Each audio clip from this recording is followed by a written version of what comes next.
Yes. Margaret O'Donaghue. Margaret O'Donaghue. Do you want this out of the way? No.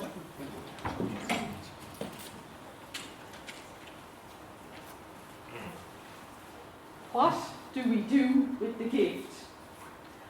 Contest chair, fellow Toastmasters, welcome guests, and especially Anthony. I have to say what struck me most about this most inspiring speech was the question that I was asked sitting in the audience. What was I doing as a Toastmaster with the wonderful gift I had gained over the last, for me, just 2 years? Your presence here was amazing. You're obviously a very skilled speaker. You totally engaged me when you started speaking. You had wonderful presence.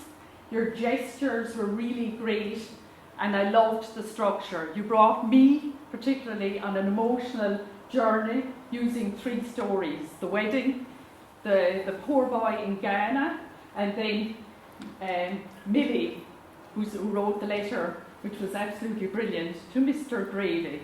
Because I was that Millie myself before I joined Toastmaster, and you really struck my heart there. So I think your 3 anecdotes were absolutely brilliant.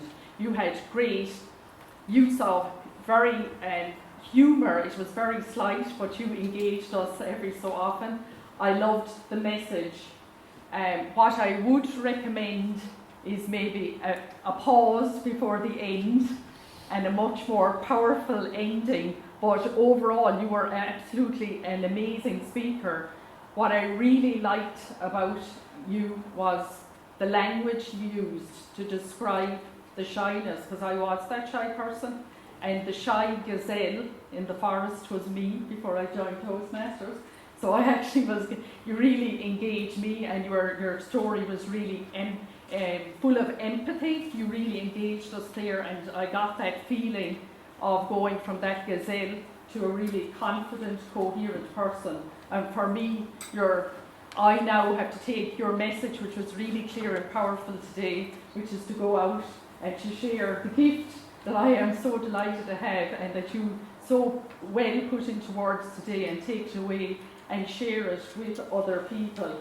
So well done, Anthony, a most inspiring speech, powerful, and continued success to you. Contest chair.